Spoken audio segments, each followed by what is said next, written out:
안녕하세요. 저는 결혼 7년 차 유부녀입니다. 주변에서 보면 시댁과의 트러블로 고민하는 사람들이 많은데요. 저 또한 얼마 전까지 시댁 일로 고민이 컸어요. 혼자서 소가리를 하다가 해결이 됐는데 그 과정이 정말 드라마틱해서 이렇게 사연을 적어보게 되었습니다. 남편의 가족은 시모와 남동생이 있었어요. 시부는 말 그대로 한량이었다고 했는데요. 집에서 탱자탱자 놀면서 돈 벌어올 생각도 안 하고 집안일도 안 하고 애들은 더더욱 안 보면서 매일 술만 마셨다고 하더라고요. 그때 당시 시모는 시집살이도 호되게 당하셨는데 그나마 자식들이 있어서 꾹꾹 참으셨다고 해요.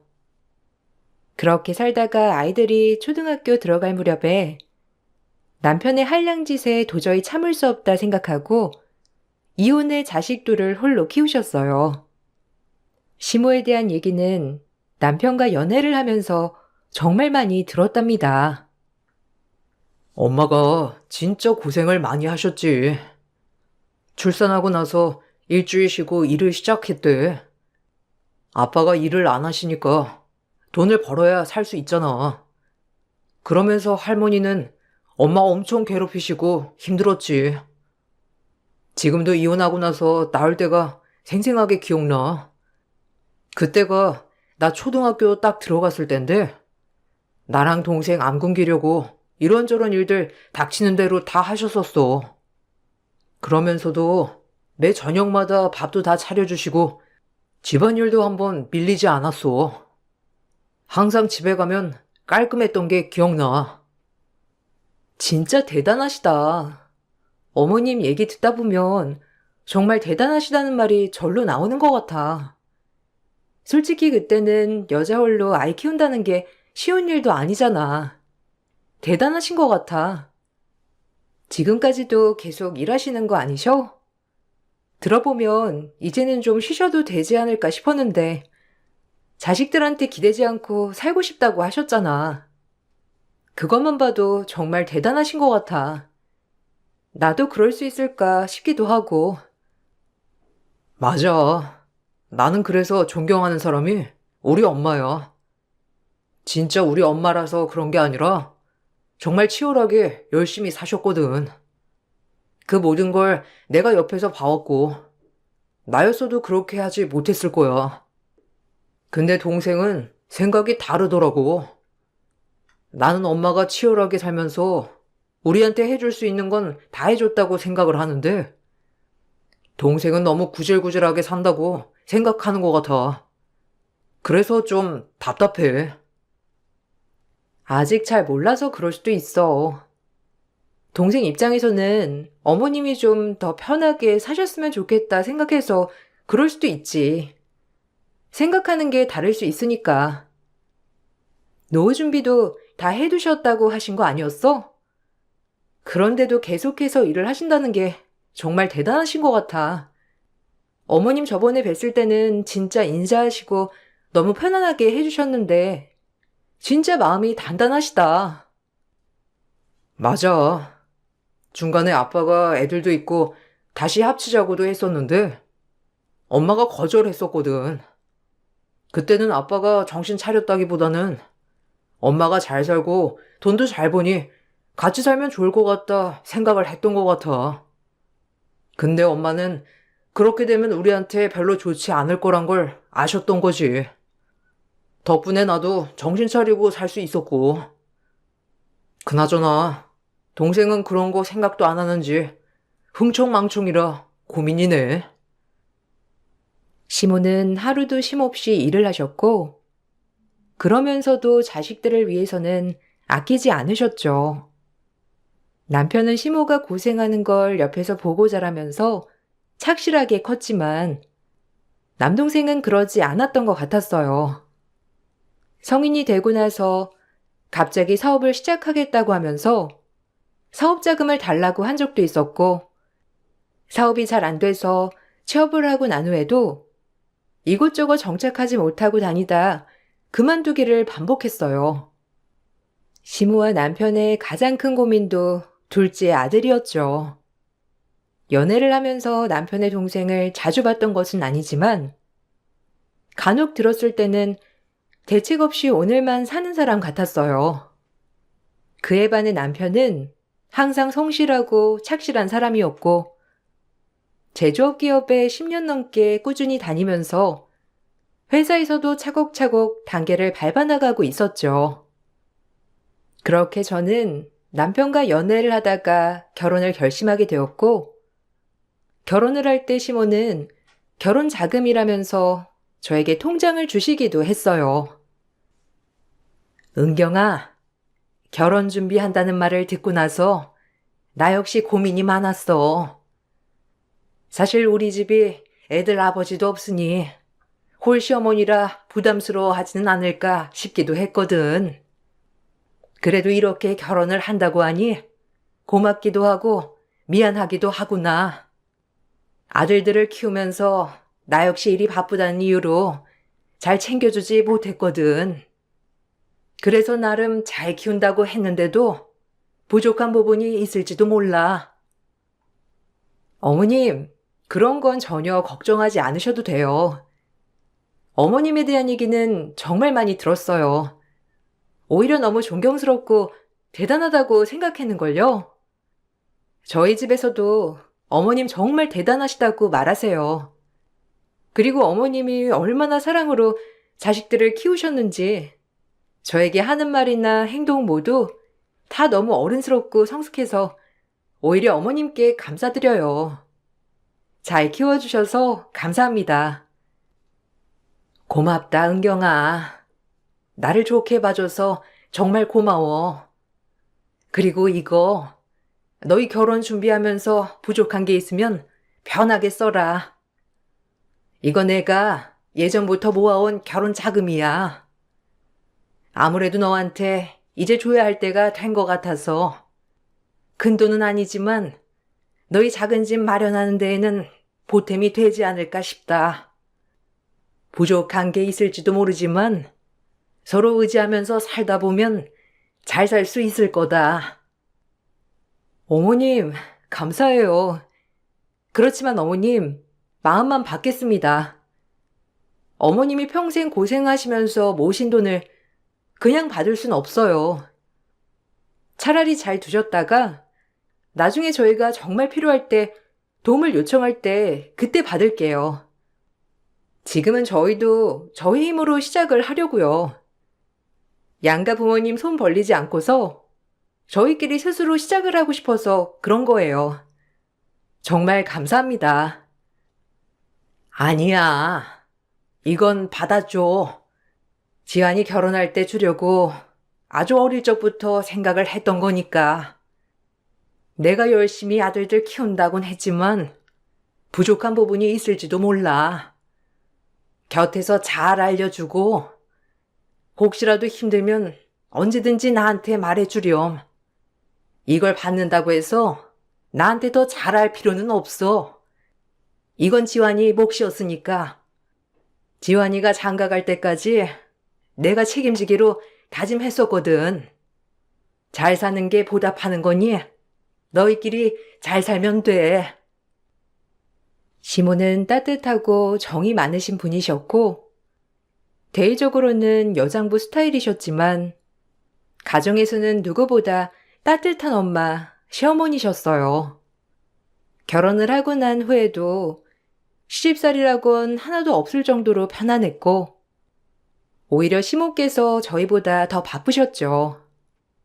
주말마다 찾아갔던 적도 있었지만 정말 바쁘셔서 얼굴 보기가 어려웠어요.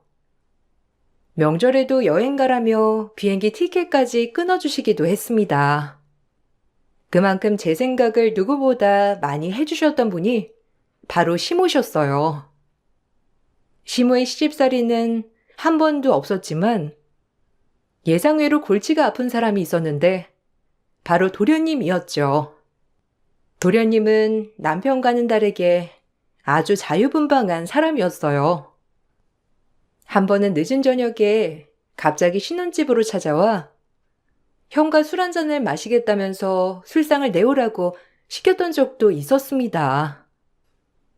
아니, 이 시간에 연락도 없이 웬일이야? 갑자기 무슨 일 있어? 이 시간에 올 사람이 없는데 갑자기 누가 초인종 눌러서 깜짝 놀랐잖아. 아유, 그나저나 이 술 냄새는 뭐야? 술 마셨어? 아니, 술을 마셨으면 곱게 집에나 갈 것이지. 여기까지 어떻게 왔어? 연락도 없이. 너 이렇게 하는 거 얼마나 예의 없는 일인지 알아? 정신 차리고 집에나 가. 이게 뭐 하는 짓이야? 형수님도 계신데. 아휴, 형, 왜 그래? 그냥 기분 좋아서 한잔 했어. 아, 나 오늘 집에 안 가고 여기서 자고 갈 거야. 괜찮죠, 형수님? 여기까지 온 김에 형, 나랑 술 한잔 마시자. 형수, 술상 좀 내와봐요. 오늘 형수 요리 실력 평가해야 되겠네. 형이랑 술 한잔 마실 테니까 맛있는 안주 한번 만들어 보세요. 네? 지금요? 도련님, 지금 밤 10시가 넘었어요. 내일 남편 출근도 해야 하고, 저도 출근해야 하고요. 지금 자도 늦었는데. 도련님, 일단 술도 많이 드신 것 같은데, 오늘은 그만하고, 다음에 쉬는 날에 맛있는 거 먹어요. 지금 당장 재료도 없고, 도련님도 많이 드셨잖아요. 시간도 늦었으니까 얼른 들어가세요. 작은 방에 이불 꺼내줄게요. 거기서 오늘은 주무시고요. 형수, 나 안 취했어요. 그리고 오늘 꼭 형이랑 한잔 해야 되겠는데? 그냥 대충 있는 재료로 만들어 봐요. 아니, 하도 엄마가 안 시켜가지고 내가 안 되겠다 싶어서 온 거니까. 형수, 나한테 이런 대접해도 되는 거예요? 나 형한테 하나밖에 없는 동생인데? 그리고 이제 엄마가 집사라고 돈도 준 거 아니었어요? 그러면 나도 편하게 오고 갈 수 있는 거지 뭐. 야, 어디다가 형수래? 형수님이라고 불러. 술주정 부릴 거면 곱게 집에나 가.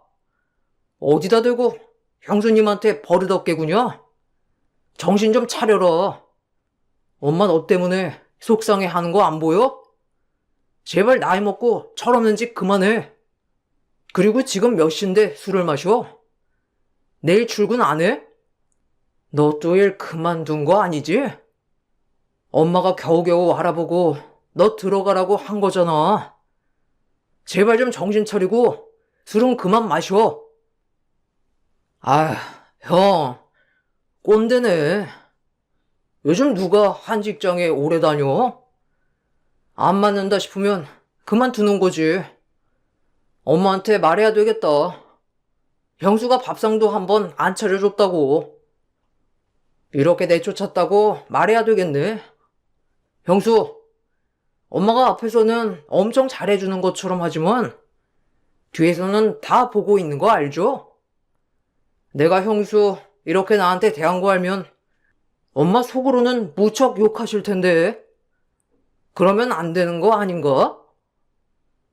거의 한 달에 한 번꼴로 집에 갑자기 찾아와 술상을 차려달라며 진상을 부리기도 했지만 무엇보다 비싸 보이는 물건을 막무가내로 빌려가서 망가뜨리는 일도 있었어요.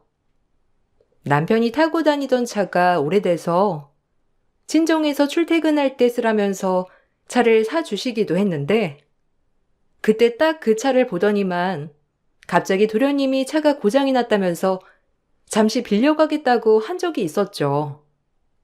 그런데 실제로는 잠깐 급한 일이 쓴 것이 아니라 차를 빌려가 놓고선 몇 주 동안 잠수를 타 버렸습니다.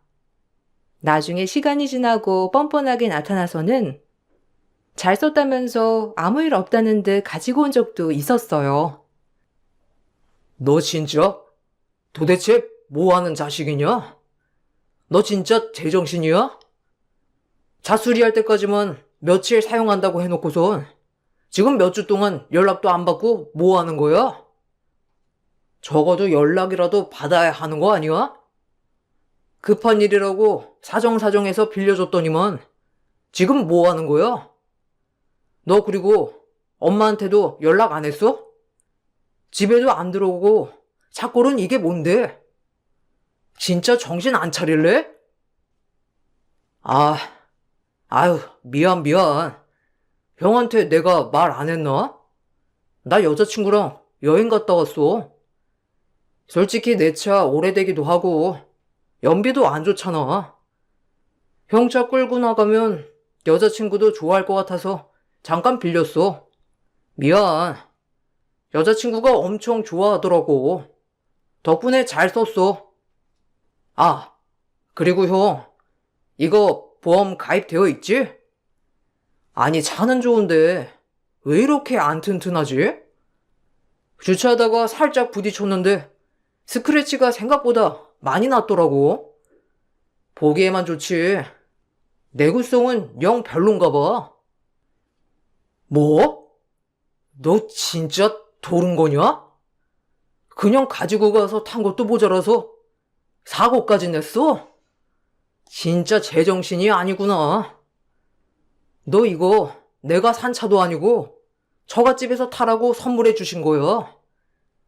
나도 아껴서 타고 있는데 네가 뭐라고 이따위로 만들어 놔? 좋은 말로 할 때 원상태로 다 복구해 놔. 그리고 여행을 몇 주씩이나 갔다 왔다고? 너 진짜 일도 그만둔 거냐? 어쩌려고 그러는 거야? 아휴, 형, 왜 그래? 별거 아니야. 살짝 스크래치만 난 거야. 왜 이런 거 가지고 그렇게 쪼잔하게 나와? 나도 결혼 좀 하자. 형은 결혼했잖아. 나는 이렇게 보이는 게 없으면 결혼 어떻게 해? 그리고 처갓집에서 선물로 받았던 거면 더 좋네. 어차피 형 돈으로 산 것도 아니고 거기다가 선물로 준 거니까 그냥 막 써도 상관없잖아. 그건 선물한 사람한테도 예의가 아니지. 도련님, 그거 저희 남편 출퇴근하는 거 좀 편하라고 사주신 거예요. 버스나 지하철 타고 출퇴근하면 거의 1시간 내내 서서 가야 하니까 남편 편하라고 집에서 생각해서 사주신 거라고요. 근데 이렇게 말도 없이 몇 주 동안 가져가 쓰시고 사고까지 내시면 저 진짜 화나려고 해요. 안 그래도 몇 주 동안 남편 출퇴근 때문에 전보다 몇 시간 더 일찍 일어나고 그랬는데 여행 가느라고 가지고 간 거라니 진짜 황당하네요. 아니, 이거 선물로 줘놓고서는 형수 지금 지분 주장하는 거예요? 와, 째째하네. 어차피 형한테 선물로 준 거잖아요. 그럼 이제는 형 건데 왜 형수가 화내지? 형이 나한테 뭐라고 하는 건 이해해도 형수는 나한테 화내면 안 되지. 그리고 원래 가족이면 이런저런 거 다 공유하면서 쓰는 거예요. 아니, 형수는 외동이라서 모르나? 뻔뻔한 도련님의 태도에 정말 황당하기도 했어요. 사실 나이라도 어리면 어려서 뭘 몰라 그럴 수 있구나 할 테지만 도련님은 저보다 2살밖에 차이가 나지 않았기 때문에 어려서 뭘 모른다고 하기도 어려웠죠. 그래서 더욱 불편하게 느껴졌던 것도 있었어요. 저와 남편은 어머님을 항상 존경했어요. 정말 어려운 환경에서 홀로 일을 하시면서 2 아이를 키워냈다는 것만으로도 존경스러웠지만 이제는 은퇴할 나이가 되셨음에도 불구하고 일을 놓지 않고 꾸준히 하고 계신다는 점에서도 대단하다고 생각이 들었어요. 그렇지만 저희와는 다르게 도련님은 그렇게 생각을 하지 않았던 것 같더라고요. 늘 항상 어머님에 대해서는 너무 아끼고 구질구질하게 산다고 생각을 하는 듯 했습니다. 솔직히 형이나 형수 생각도 그래? 난 엄마가 왜 그렇게까지 구질구질하게 사는 건지 이해할 수가 없어. 아무리 예전에는 어려웠다곤 하지만 솔직히 지금은 먹고 살만하지 않나? 애초에 아빠랑 잘 살았으면 이렇게까지 고생하면서 살 일이 뭐가 있어. 그리고 이제는 좀 편하게 살아도 되지 않나 싶어.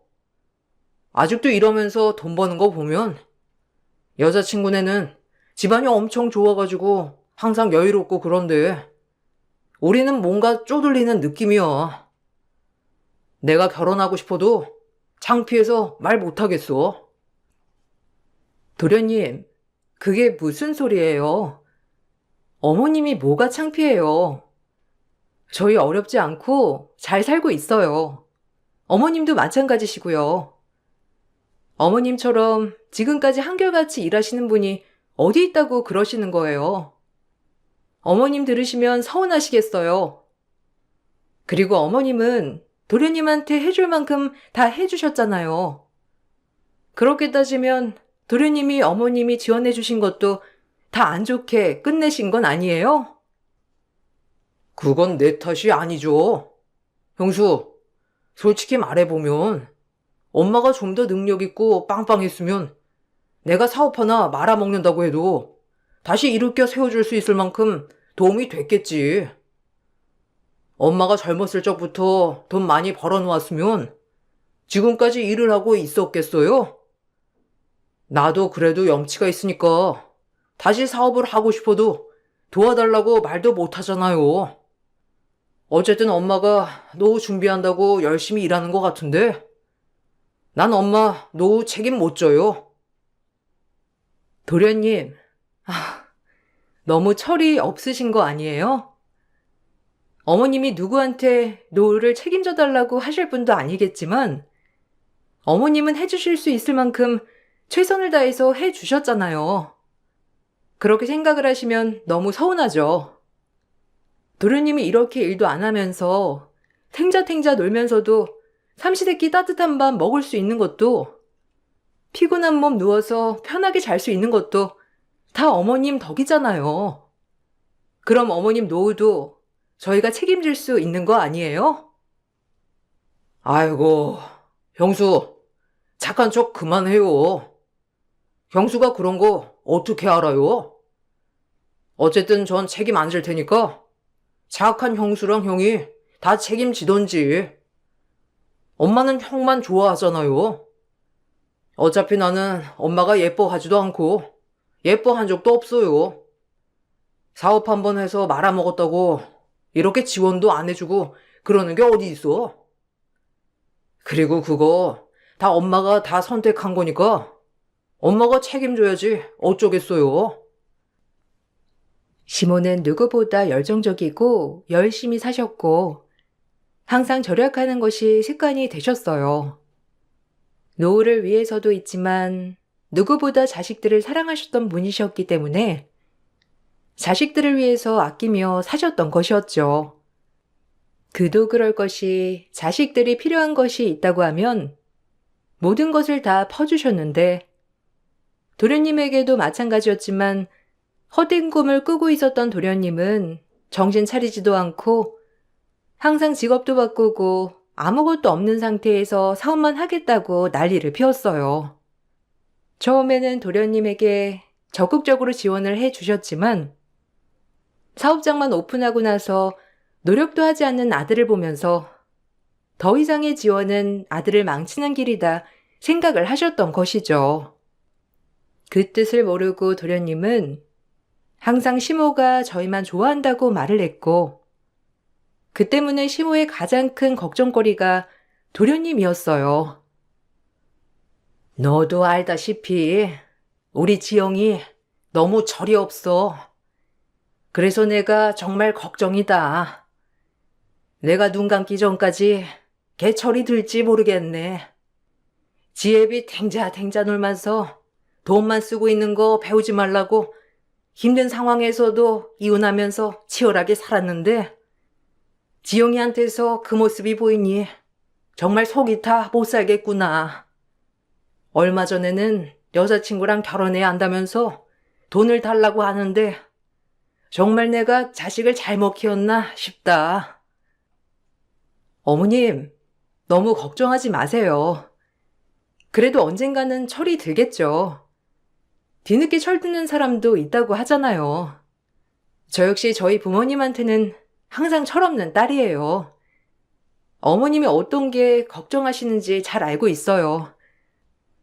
저희도 도련님 만날 때마다 항상 얘기도 많이 하고 있고, 아직은 도련님이 어머님 깊은 뜻까지는 잘 모르는 것 같지만, 금방 알 수 있을 거라 생각해요.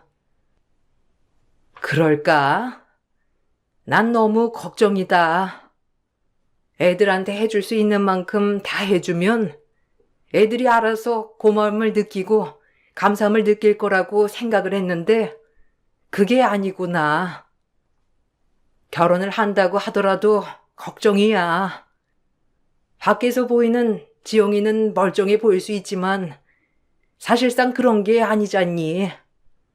직장이라도 진득하게 다니던지 자기 줏대가 있으면 좋으련만 이리저리 팔랑거리면서 휘둘리고 다니니 결혼한다는 게 좋은 일인지도 모르겠다.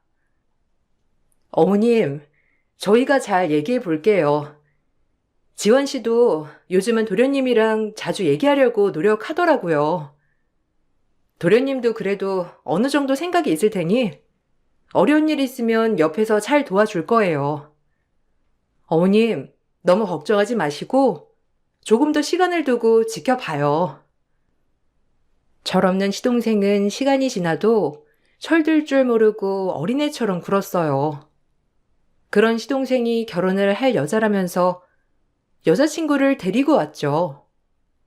전부터 만나고 있었던 여자친구였는데 실제로 보고선 저희는 깜짝 놀랄 수밖에 없었습니다. 바로 남편의 회사 부대표 딸이었던 것이었어요. 지영이가 만나고 있다는 사람이 부대표님 딸일 줄이야. 아, 정말 몰랐네요. 지영이, 넌 알고 있었어? 아니, 한 번 말을 꺼내본 적도 없어서. 그럼 3년을 사귀면서 우리만 몰랐던 거야? 전에 회사 창립 행사할 때 오신 적 있으시죠? 그때도 별말이 없었는데 지영이랑 교제 중이셨겠네요. 와, 진짜 놀랐습니다. 지영이가 만나고 있는 사람이 부대표님 딸이라니 깜짝 놀랐네요. 형, 이제 잘 보여야 되겠네. 우리 만날 때부터 나야 알고 있었지. 내가 여러 번 말했잖아. 여자친구 집안이 워낙 빵빵하다고. 형이랑 형수 언제 할까 싶었는데 3년을 사귀는 동안 한 번도 모르더라고. 여자친구도 몇 번 형이랑 형수 봤다고 했는데 그때도 한 번 말 안 했나? 암튼 그렇게 됐어. 소개는 따로 안 해도 될 것 같고 우리 결혼하려고. 여자친구 집에는 먼저 인사드렸어. 만나서 반가워요. 지영이가 누구랑 결혼을 할 수 있을까 싶었는데 너무 참한 사람을 만난 것 같아서 다행이네요. 집에 먼저 인사드렸다니 잘했네. 우리 집은 보다시피 홀어머니의 아들 둘이에요. 그렇지만 그런 거 부담스럽게 생각하지 않아도 돼요. 결혼하고 둘이서만 잘 산다면 그것만으로도 좋으니 부담 갖지 말고. 그럼 사돈댁과 상견례를 해야 하겠네. 아, 그런 거 걱정하지 마. 그냥 엄마는 결혼식장만 오면 돼. 어차피 결혼식 소연이네 집에서 다 알아서 정할 거니까. 상견례도 그냥 안 하기로 했어. 괜히 시간 낭비할 필요 없지. 여자친구네 집에 맞춰서 할 거니까. 나중에 결혼식 날짜 잡으면 그때 맞춰서 오기만 하면 돼. 신혼집도 우리가 알아서 볼게. 형 결혼할 때 결혼 자금이라고 모아둔 돈 줬다고 했지? 그거 얼마야? 아니, 아무리 그래도 사돈댁이랑 한번 얼굴은 봐야 하지 않겠니? 그래도 엄연히 한 가족이 되는 건데 상견례도 안 한다는 건 좀 너무하지 않니? 그러지 말고 시간 내서 한번 식사 자리라도 마련해봐. 들어보니 지안이네 회사 부대표이신 것 같은데 시간이야 그쪽으로 맞춰서 잡아도 상관없지만 그래도 서로 얼굴은 보고 인사도 해야 하는 거 아니야? 아니, 그럴 필요 없다니까. 결혼하고 나서도 서로 교류할 것도 아니고 어차피 그냥 결혼식 형식상 하는 거잖아. 여자친구네 집에서 집 마련해 준다고 하는데 엄마 결혼 자금 줄 거면 지금 줘. 나도 뭐 하고 가야지. 사업도 이제 시작할 것 같아. 장인어른 힘 얻어가지고 시작하면 더 잘 될 것 같기도 하고. 시동생은 너무나 철이 없는 생각을 가지고 있었습니다. 무작정 결혼 자금만 달라는 시동생을 보면서 시모는 억장이 무너지셨죠. 저와 남편 역시 불편한 생각이 들기도 했지만 결혼을 하겠다고 하는 두 사람 앞에서 불편한 티를 낼 수는 없었어요. 그 후로도 결혼식 준비는 철저하게 예비동서 집안에 맞춰서 진행이 되었습니다. 시동생은 저희에게 아무런 말도 전하지 않은 채 단지 결혼식 날짜만 말해줬을 뿐이었어요. 시동생은 결혼도 하기 전부터 예비동서 집안 힘을 빌려서 사업을 벌일 생각에 신이 난 듯 했습니다. 시모는 이런 상황에 결혼 자금으로 모아둔 돈을 줘야 할지 고민을 하고 있었고, 시동생은 그런 시모를 재촉했어요. 어느 날 저에게 예비동서가 전해줄 것이 있다며 연락이 왔습니다. 갑작스러운 연락이라 당황스러웠지만 집으로 찾아오겠다고 하길래 그러라고 말을 했죠. 집에 찾아온 예비동서는 황당한 말을 꺼내놓기 시작했습니다. 사실 지영 씨랑 결혼을 해야 할까 말까 고민을 많이 했거든요. 지영 씨와 워낙 성격도 좋고 하지만 홀시어머니의 형도 저희 아빠 회사에 다니고 있으니 주변 사람들 시선도 있고 결혼식 하면 그거 다 알게 되잖아요. 우리 아빠 체면도 있는데 그렇다고 직장 그만두라고 할 수도 없는 노릇이고 이해하죠? 어쨌든 결혼식은 해야 하니까 뭐 다른 사람들이 알게 된다 하더라도 어쩔 수 없는 거죠. 그 얘기하려고 여기까지 오신 거예요? 그런 거라면 걱정 안 하셔도 돼요. 저희 남편 가족 됐다고 해서 뭔가 바라거나 그러진 않을 거니까. 결혼 준비는 잘 되어가고 있어요? 안 그래도 궁금했는데 도련님도 그렇고 아무것도 말을 안 해주길래 어떻게 되어가나 했어요. 아무리 그래도 양가 집안 식구들 인사는 해야 하지 않을까 싶은데 혹시 부대표님이 불편해 하시는 건가요? 아빠가 불편해 할 게 뭐가 있어요? 그냥 사원일 뿐인데 그냥 단지 걱정하는 거라면 혹시나 결혼했다고 해서 뭐 잘 보이려고 한다든지 회사에 이상한 소문이 돈다든지 그런 걸 걱정하는 거죠. 그리고 양가 가족들 인사할 것까진 없지 않을까요? 어차피 그냥 저랑 지영 씨가 부부가 된 거지. 다른 가족들은 상관없는 사이니까. 어쨌든 결혼 준비는 잘 되고 있어요. 잘 되고 있다고 하니 다행이네요. 그래도 너무 저희를 배척하고 있는 듯 해서요. 어머님도 많이 궁금해하고 있어요.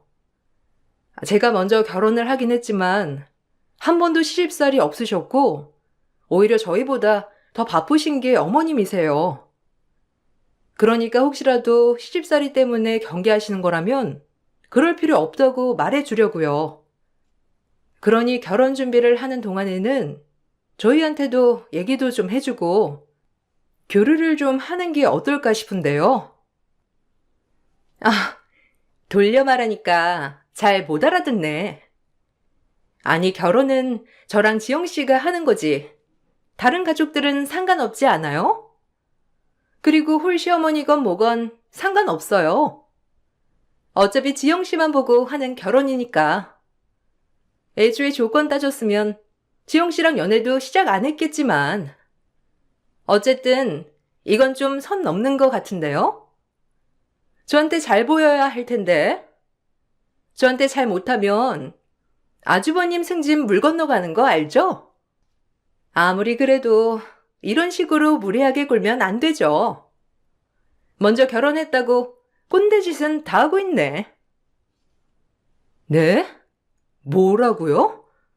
아니, 제 말은 그 뜻이 아니고요. 아니, 그것보단 제가 무슨 선을 넘었다고 그래요? 따지고 보면 결혼하는 건데 결혼한다고 통보만 하고 의논하는 것도 없고 그리고 오늘 와서도 이게 무슨 말이에요? 잘못하면 승진이 물 건너 간다니요. 그쪽이야말로 이상한 말 한 거 아니에요? 당신한테 잘 보이고 말고에 따라서 승진이 좌지우지 되는 거면 그게 더 이상한 거 아니냐고요. 그럼 그렇지 않겠어요? 나 당신 남편 회사 부대표 딸이에요. 아무리 그래도 딸이 불편하다고 하면 아빠가 그쪽으로 좀 생각을 해보지 않겠냐고요. 먼저 결혼했다고 제기 잡으려고 하는 것 같은데 그런 거 소용없고요. 오늘은 이거 전해주려고 왔어요. 저희 청첩장 나왔거든요. 어차피 손님이라고 해도 거의 우리 아빠 손님일 텐데 그냥 자리만 채우러 오라고요. 이게 뭐 하는 짓이야? 그나마 아내라도 제정신이네 만난 것 같아서 다행이라고 생각했건만 둘이 아주 똑같네. 청첩장? 이거 필요 없으니까 당장 나가. 그 손바닥만한 게 회사냐? 싹싹 빌어. 어디서 갑질하고 있어? 예비 동서의 말에 집에 있던 시몬은 제 명함을 가지고 예비 동서 얼굴로 던졌습니다.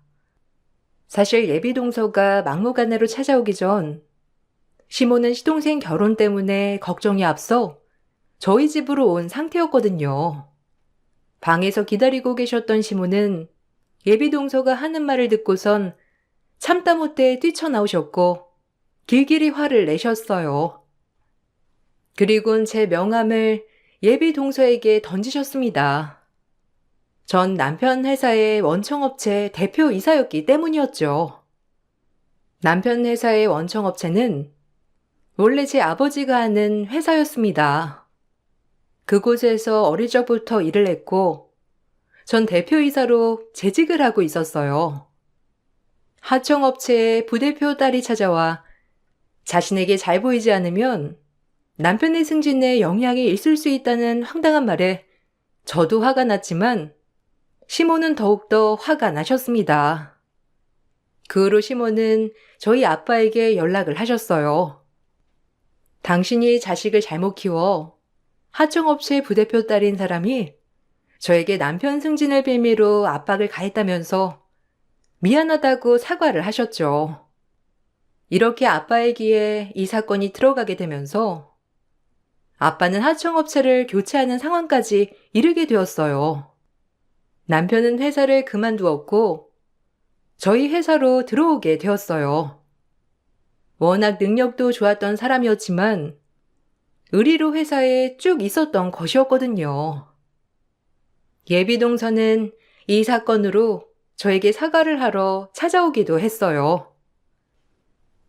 저기 잘못했어요. 정말 미안해요. 제가 주제도 모르고 그렇지만 하청 계약까지 연장을 안 하시는 건 너무하신 거 아닌가요? 언니 말대로 그런 게 일에 연관이 되어 있다면 안 되는 거잖아요. 한 번만 잘 말해주시면 안 될까요? 저희 아빠가 회사에서 쫓겨나셨어요. 저 때문에 하청 일도 끊기고 큰 계약을 했던 곳에서 끊겼다면서. 다시 계약만 해주신다면 제가 앞으로는 주제 넘지 않고 잘할게요. 아니요.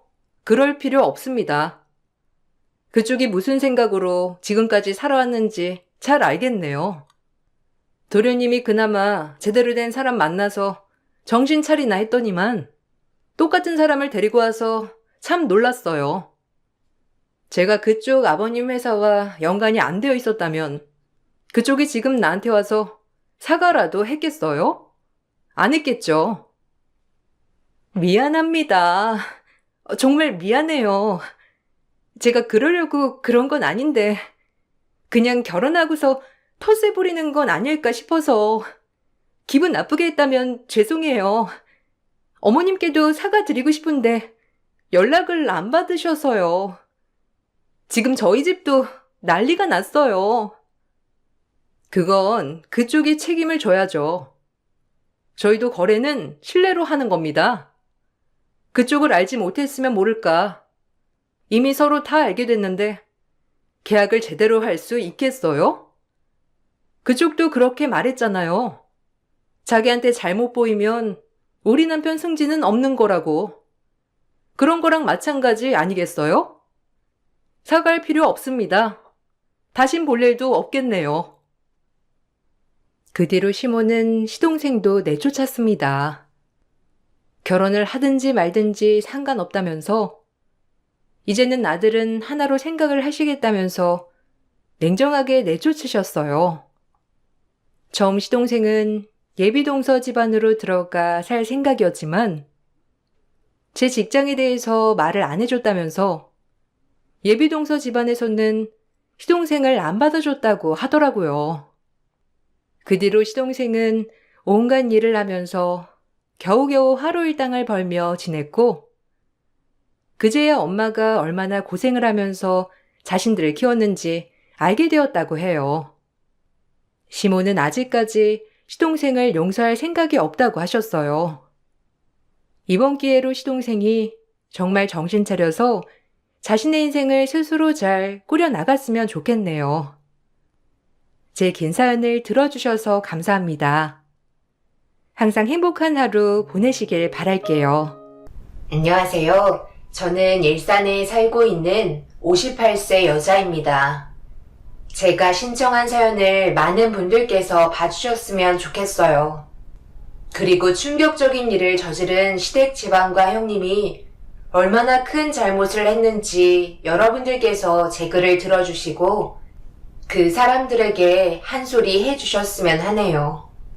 일단 제가 남편을 만나기 전까지 살아왔던 환경을 먼저 말씀드려야 어느 정도 제가 왜 이런 결정을 내리게 되었는지 이해를 해 주실 것 같아 과거의 얘기를 잠깐 해드리겠습니다. 저는 세상 밖으로 나왔을 때부터 따뜻한 엄마의 품에 안겨봤던 기억 없이 자라왔었어요. 이 세상을 홀로 살아왔었습니다.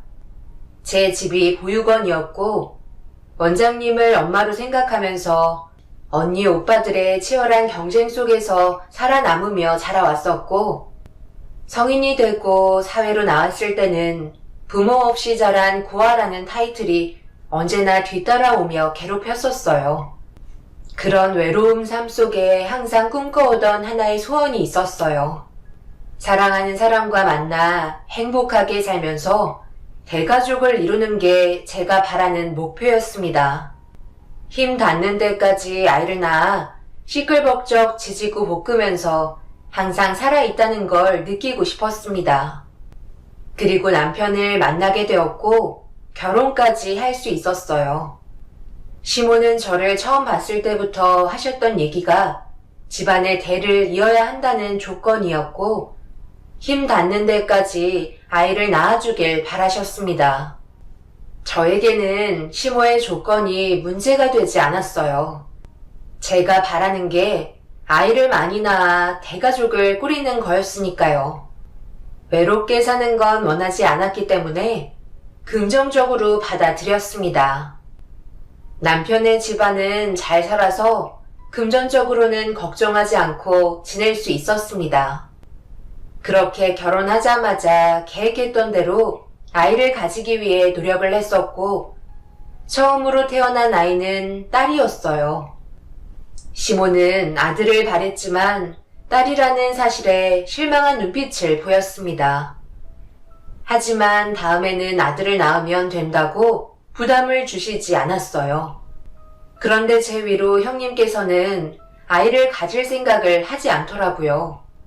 시모에게 이유를 여쭤보니 불임이라며 얼굴 표정이 어두워지셨습니다.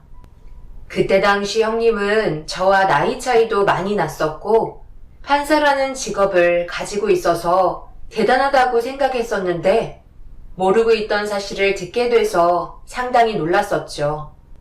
그런데 몸조리 할 때 형님이 말도 없이 면회를 오셨어요.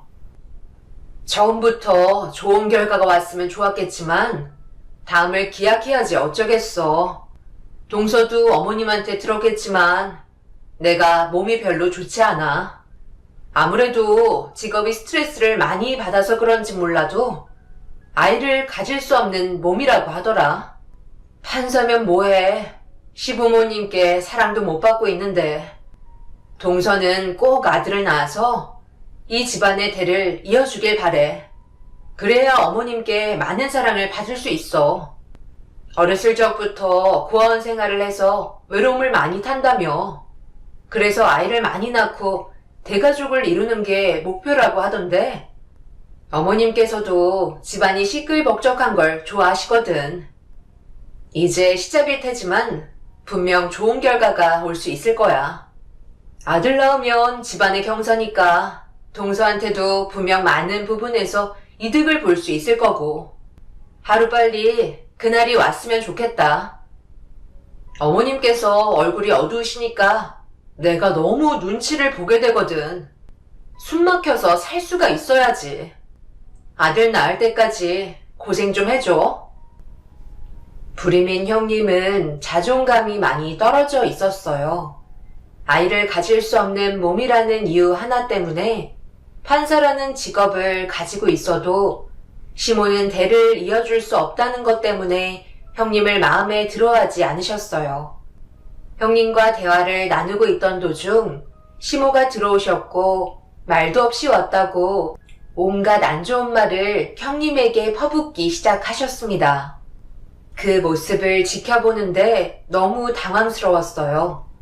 아이를 가질 수 없다고 하셔도 판사의 직업을 가지고 있는 형님이었는데 시모에게 그런 건 중요하지 않았습니다. 너네가 여기에 발도 들이지 말라고 했는데 왜 온 거야? 당장 안 나가? 판사면 뭐해? 몸이 정상이지가 않는데? 그래도 아이 낳았는데 축하한다는 말 한마디 해주고 싶어서 온 것뿐이에요. 그게 잘못됐어요? 지금 가려고 준비하고 있었어요. 저도 지금의 제 상황이 너무 싫다고요. 저도 이 집 며느리인데 정말 너무하세요. 뭘 잘했다고 나이 먹고 질질 짜고 있어? 누가 보면 너한테 온갖 욕설을 퍼부은 줄 알겠다. 작은 애 몸조리 해야 하니까 당장 나가. 시모는 형님의 얼굴을 보자마자 날카롭게 행동하셨고 그동안 형님은 시모에게 많이 채이셨는지 금세 눈물을 흘리셨어요. 그 모습을 보는데 마음속 깊은 곳에서 불안감이 올라오는 느낌이 들면서 아들을 낳지 못할까봐 걱정되기 시작했습니다. 그런데 가지고 있던 불안함이 현실이 될 거라곤 전혀 예상하지 못했어요. 딸도 낳았으니 아들도 낳을 수 있을 거라고 당연시하게 생각했었습니다. 하지만 첫째가 딸이 태어나고 곧바로 쉬지 않고 아이를 가졌는데 둘째도 딸, 셋째도 딸을 낳고 말았어요. 그러다 보니 시모가 저에게 걸었던 기대 또한 점점 사그라들게 되었고 계속되는 실망에 저를 마음에 들어하지 않으셨습니다. 너 뭐 잘못 먹었니? 어떻게 된 게 연달아 딸만 셋이야? 첫째는 아이를 가질 수 없는 몸이라지만 너는 아이를 충분히 가질 수 있는데 어떻게 딸만 쭉쭉 낳고 있어? 내가 항상 얘기했지. 아랫배를 따뜻하게 만들라고. 내가 준 한약은 거르지 않고 다 먹은 거야? 도대체 뭐가 문제이길래 밥만 축내는 쓰잘머리 없는 딸만 줄줄이 사탕처럼 나와서 시애미를 왜 이렇게 힘들게 하는지 모르겠다. 이러다 나 세상 떠나기 전에 아들 볼 수 있겠어? 너 다음에도 딸 나오면 어쩔 거야? 나는 아들 낳는 며느리를 원한 거지? 딸만 쭉쭉 뽑아대는 며느리를 원한 게 아니다. 혹시 어렸을 적부터 고아원에서 못 먹고 자라서 아들을 낳을 수 없는 몸이 태워버린 건 아니야? 내 생각이 맞는 것 같은데? 네가 큰애보다 더한 거 알아? 큰애는 그래도 밥만 축내는 아이를 낳지도 않았지. 그런데 너는 쓸모도 없는 손녀들만 낳아서 나를 너무 힘들게 하고 있잖아. 죄송해요. 그런데 제가 원한다고 아들을 낳을 수 있는 것도 아니고 상황이 이렇게 된 건데 어쩌겠어요. 다음에는 꼭 아들 낳을 수 있게 더 노력해 볼게요. 그래도 지금까지 어머님께서 시키시는 거, 주시는 거 하나도 거르지 않고 다 해왔어요.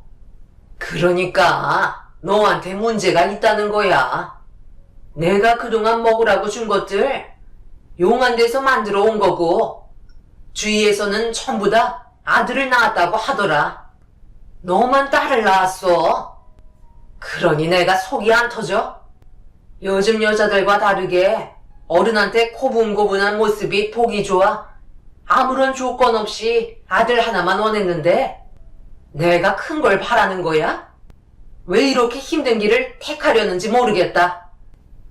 시모는 셋째까지 딸을 낳게 되니 기다리는데 많이 지치셨는지 결국 저한테 쌓여있던 불만이 터지고 말았습니다. 그런데 저도 할 말이 없었어요. 시모가 원하는 만큼 저도 아들을 간절히 원했었지만 모든 건 제가 원하는 대로 이루어지지 않기 때문에 현실을 받아들이고 다음을 위해 몸을 회복하는 데 집중했어요. 그런데 확실히 셋째를 출산하면서 몸에 무리가 왔는지 임신이 쉽게 되지 않았어요. 그리고 아들을 낳지 못했다는 스트레스 때문에 몸에 불균형이 온 것 같았습니다. 예상대로라면 벌써 임신 소식을 알려줘야 하는데 아직까지 소식이 없는 거니? 산부인과에서 검사는 받아본 거야? 네, 검사 받고 왔는데요. 몸에는 딱히 문제없이 건강하게 회복된 상태라고 하셨어요. 원장님이 스트레스 때문에 임신이 안 될 수도 있다고 최대한 휴식을 취하는 게 좋을 것 같다고 얘기하셨어요. 좀 더 시간을 두고 기다려야 할 것 같아요. 네가 스트레스 받는 게 뭐가 있어? 참 잘났다. 아들도 가지지 못하는 몸뚱이를 가지고 있으면서 너한테 눈치까지 보면서 얘기를 해야 되는 거야? 무서워서 말도 못하겠다. 너 이번에도 딸 가지면 그때는 우리 집안이랑 인연을 끝내는 게 좋을 것 같다.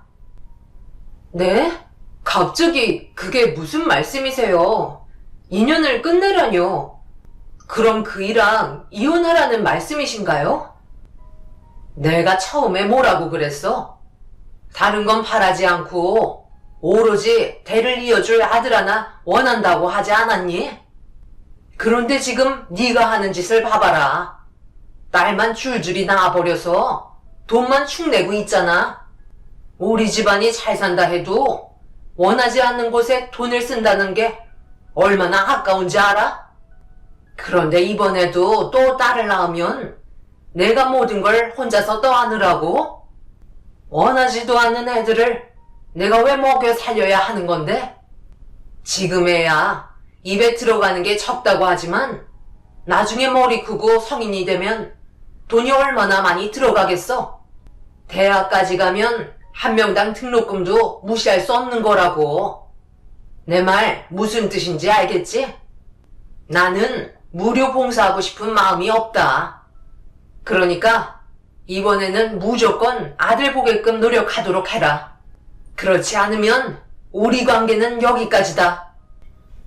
시모의 말에 엄청난 충격을 받고 말았어요. 아무리 아들을 원한다고 어떻게 저와 아이들을 내칠 생각을 하시는지 이해할 수가 없었습니다. 제 딸들도 남편의 피가 섞인 친손녀인데 시모의 행동이 너무하다 싶었어요. 결국 이런 고민을 남편에게 털어놓았고 제 말을 진지하게 받아들이며 대화를 이어나가기 시작했어요. 남편도 더 이상 시모의 행동에 참기 힘들었는지 단둘이 대화를 이어나가더니 언성이 높아졌고 저 혼자 방 안에서 기다리는 건 아닌 것 같아 거실로 다시 나가게 되었습니다. 시모와 남편은 제가 생각했던 것보다 심각하게 대화를 주고받으며 아이를 가지는 거에 대해 너무 저에게 압박을 가하는 시모의 행동이 잘못됐다고 남편이 화를 내자 더욱더 큰 소리로 분위기를 심각하게 이어나가셨어요. 좋게 좋게 풀어나가려고 저도 남편 옆에 앉아 노력을 했지만 이미 시모의 귀는 닫혀 있는 상태였고 다음 임신이 마지막일 거라며 아들을 못 낳을 시 수단과 방법을 가리지 않고 이혼시키겠다는 충격적인 말을 하신 뒤 자리에서 일어나셨습니다. 저는 시모의 말에 그 자리에서 오열을 하며 눈물을 흘리고 말았어요. 고아로 태어나 외롭게 살아왔는데 아들을 낳지 못했다고 또다시 버려질 수도 있을 거라는 생각 때문에 너무 무섭고 두려웠네요. 이런 제 마음을 너무나도 잘 알고 있던 남편이 위로해주며 절대 헤어지지 않을 테니 걱정하지 말라고 안심시켜 주었습니다. 그렇게 또다시 시간이 흘러 아이를 임신하게 되었고 모두가 긴장한 가운데 성별을 확인할 수 있는 개월수가 되자 시모는 저를 데리고 산부인과를 찾았습니다. 그때 당시 너무 떨렸고 제발 아들이기를 간절히 바랬어요. 그렇게 초음파 검사를 시작하는데 원장님의 입에서 잘생겼다, 건강하다는 말을 꺼내지 않고 이쁘게 생겼다는 말만 반복하셨습니다. 그 말을 듣자마자 시모의 안색이 안 좋아지시더니 뒤도 안 돌아보시고 집으로 돌아가셨네요. 결국 넷째도 딸을 낳게 되면서 시모는 몸조리하는 저에게 다가와 남편과 이혼하는 게 좋을 것 같다고 얘기하셨어요. 더 이상 저를 지켜보는 것도 힘들다며 위자료를 두둑하게 줄 테니 시모와의 인연을 그만 마무리 지어줬으면 한다고 얘기하셨습니다. 그런데 저에게 했던 모진 말들을 뒤늦게 들어온 남편이 뒤에서 전부 들었고 결국 집안은 난리가 나고 말았네요.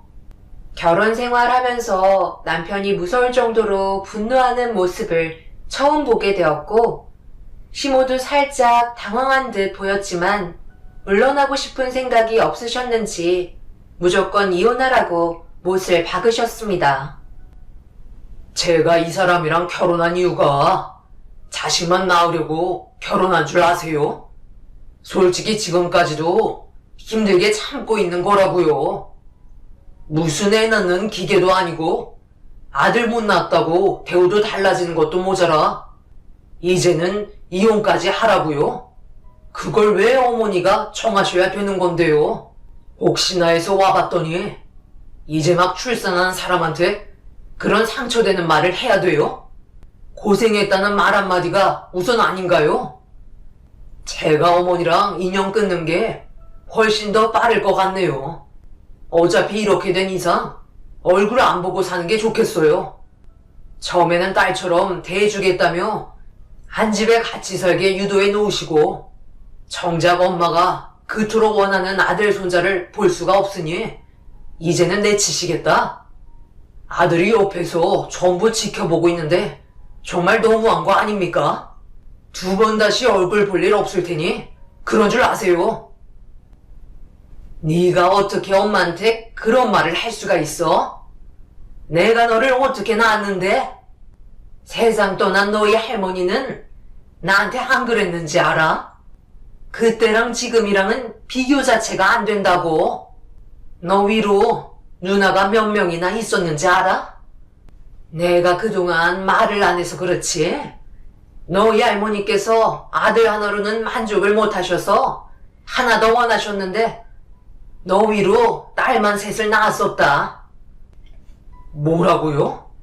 그럼 제 위로 누나가 셋이나 있었다는 말이에요? 그걸 왜 이제야 알려주시는 거죠? 그럼 누나들은 지금 다 어디 있는데요? 살아는 있을 거 아니에요?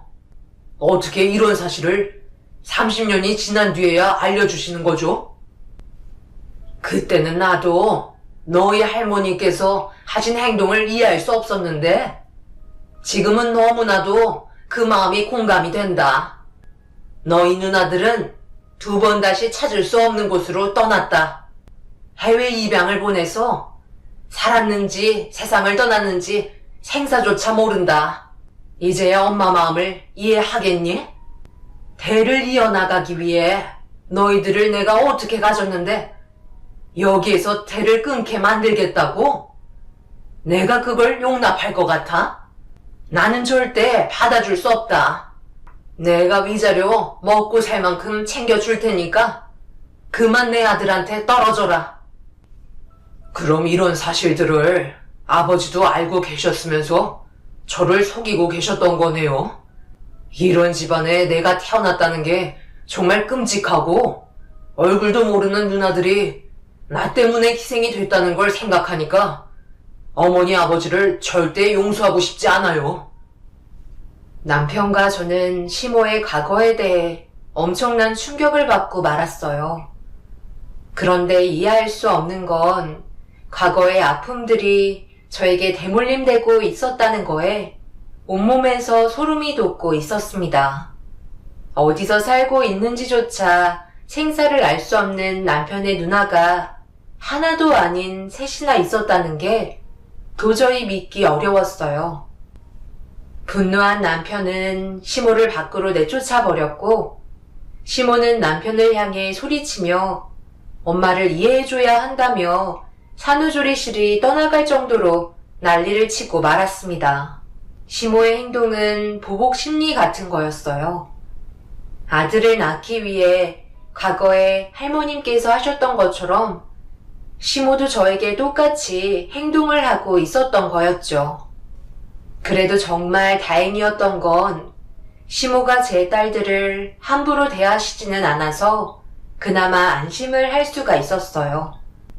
그날 이후 남편은 시댁에 찾아가 한바탕 난리를 친 뒤에야 집을 따로 알아보게 되었고 저희는 마당이 있는 주택으로 이사를 가게 되었습니다.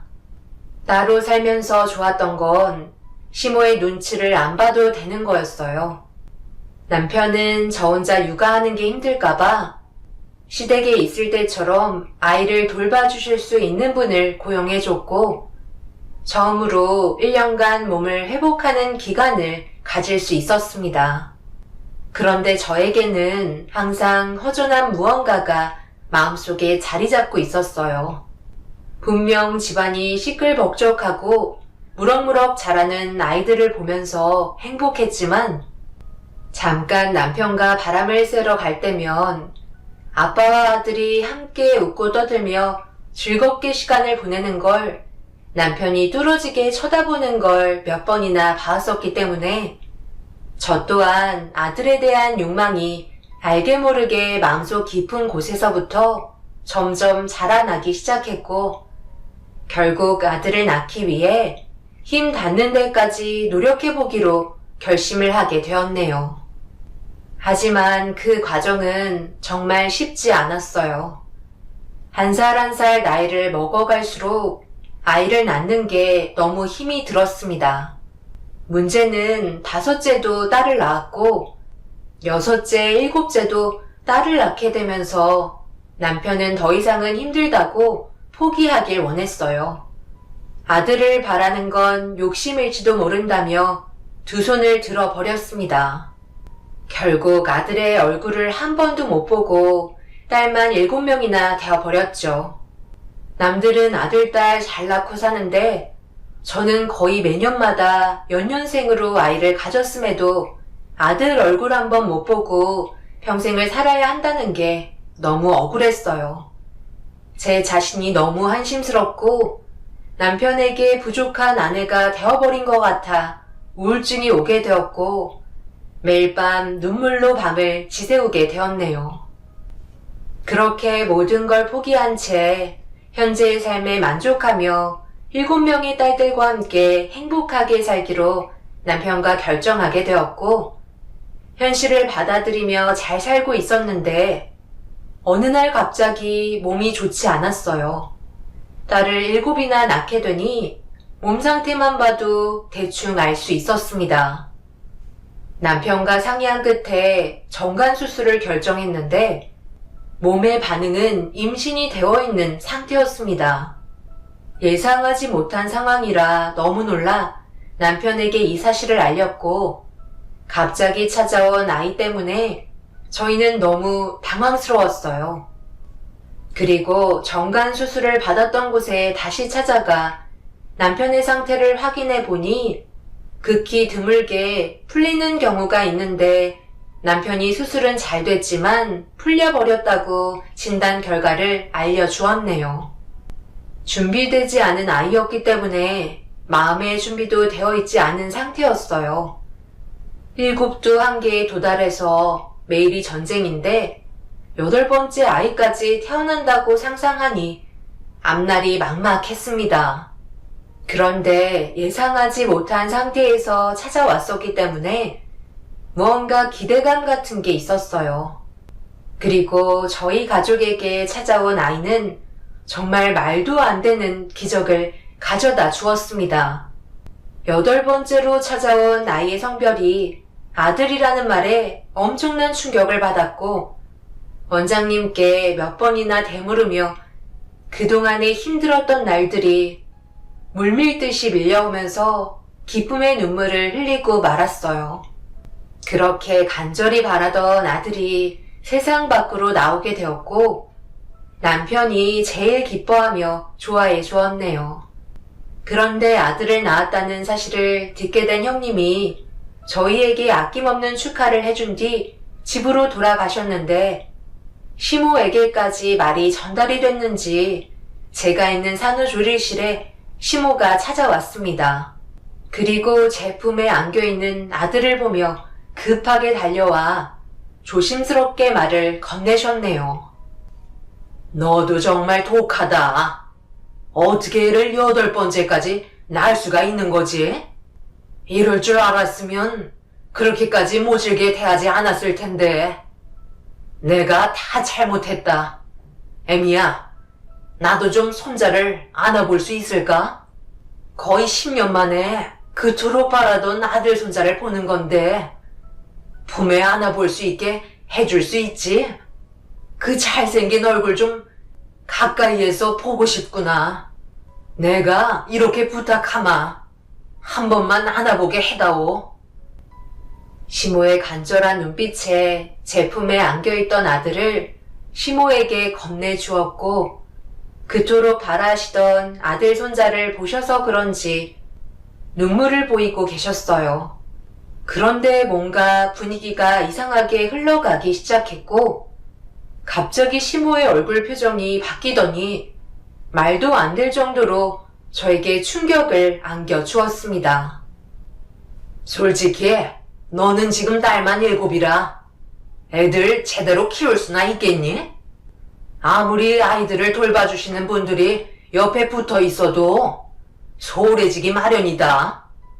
그래서 큰애랑 상의를 해봤는데 우리 박씨 집안에 하나뿐인 아들 손자 제대로 키워주고 싶구나.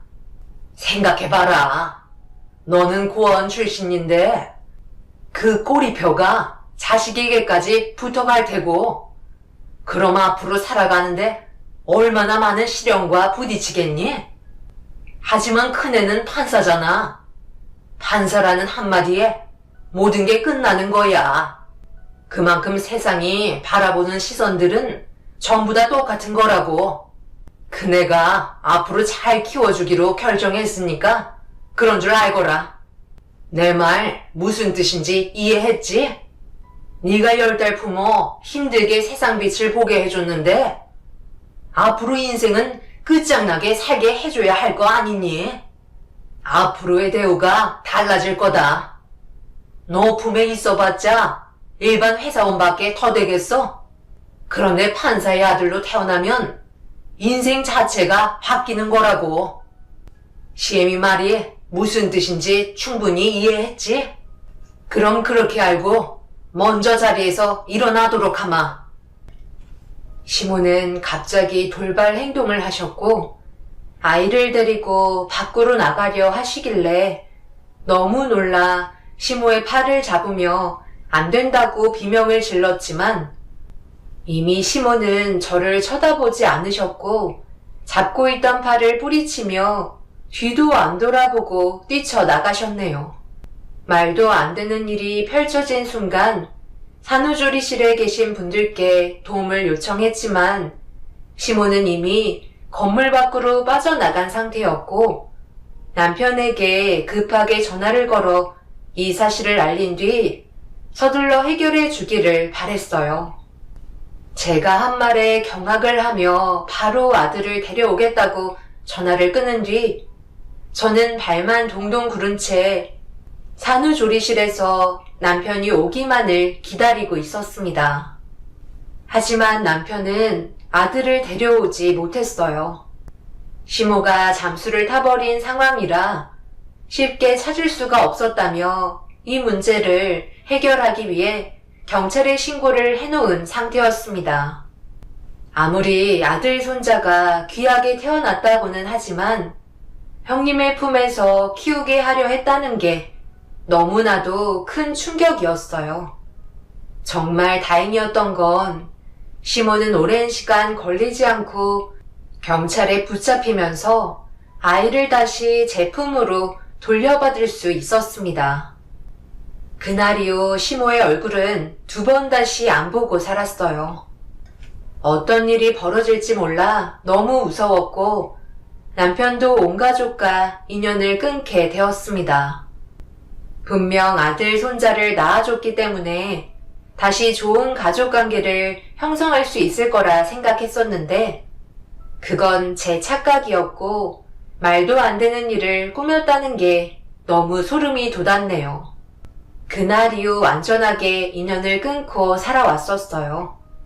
그리고 서로 연락을 안 한 지 20년이라는 시간이 흘러버리고 말았습니다.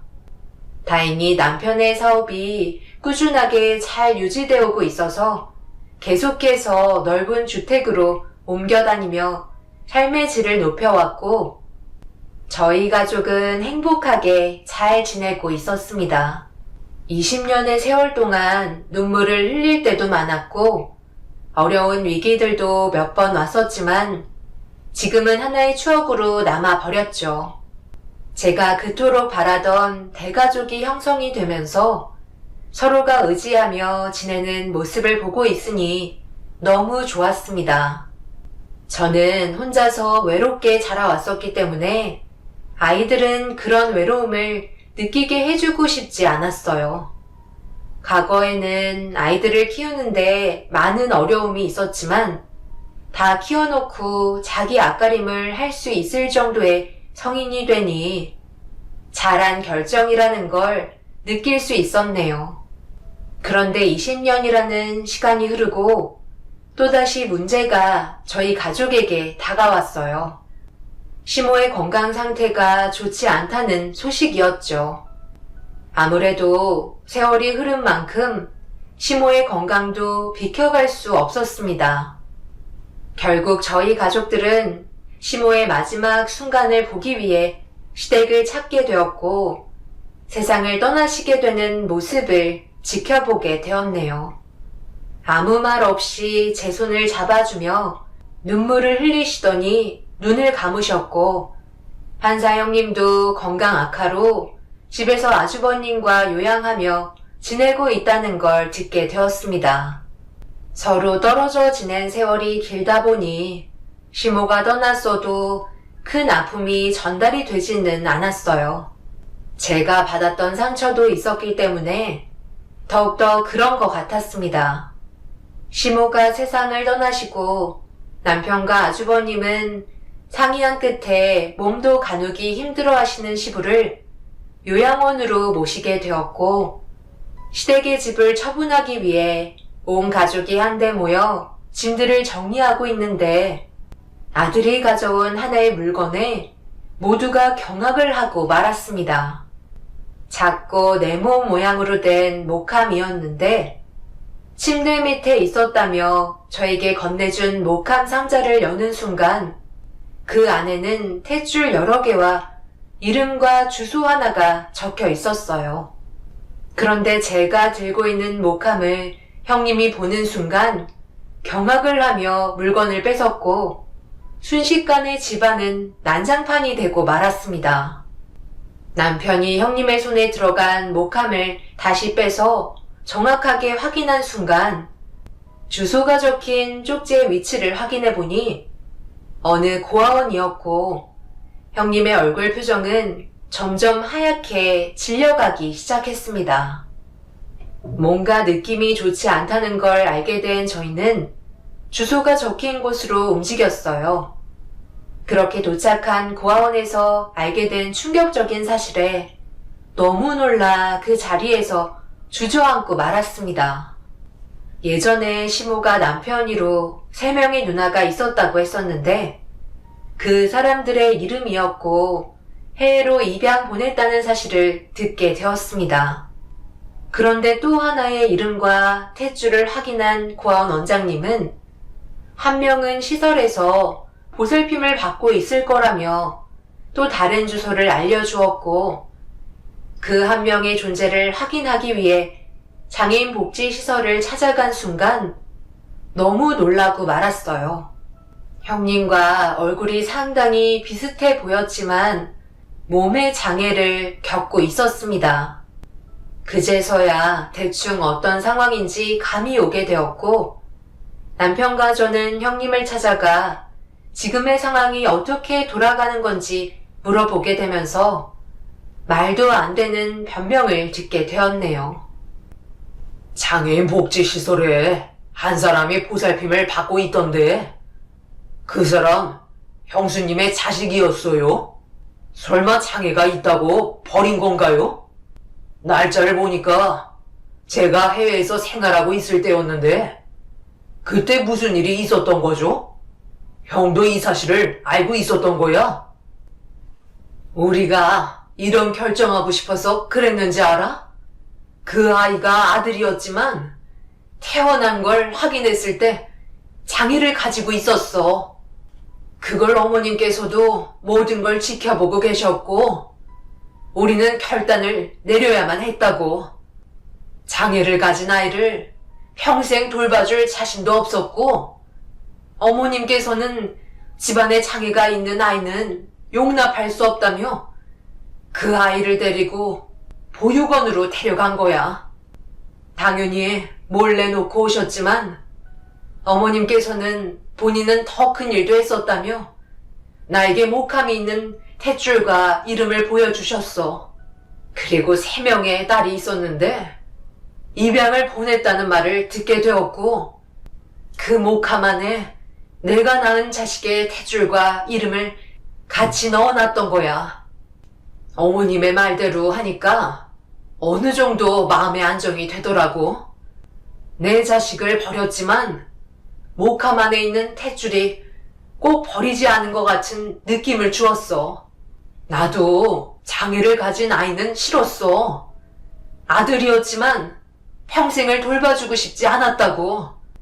그날 이후 다시 아이를 가지려고 시도했지만 호르몬 불균형으로 계속해서 임신이 되지 않았고 조기 폐경이 오면서 완전 불임이 되어버렸어.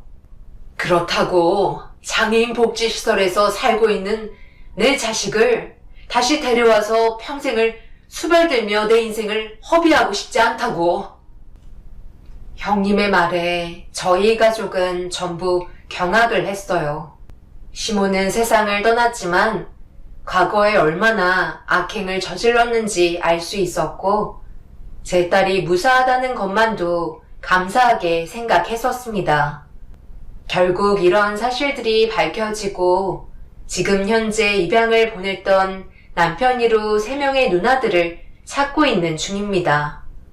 그리고 장애인 복지시설에서 보살핌을 받고 있는 형님의 자식은 어떻게 해야 할지 고민을 하고 있는 중이네요. 성인이 되어버린 형님의 자식이 너무 불쌍하기만 합니다. 형님은 절대 가족으로 받아주지 않겠다고 하네요. 여러분들께서 앞으로 어떤 식으로 지금의 일을 처리하면 좋을지 의견을 주시면 정말 감사하겠습니다. 장애를 가지고 태어나 엄마의 품에 제대로 안겨본 적 없이 고아원에서 자라 장애인 시설로 옮겨진 형님의 자식을 보면 제가 살아왔던 환경과 너무 비슷해서 마음이 찢어질 것 같습니다. 어떤 결정을 내려야 현명할까요? 여러분들의 생각을 듣고 싶네요. 제 사연을 들어주신 분들, 오늘 하루 행복하시고 즐거운 명절 보내시길 바랍니다. 감사합니다.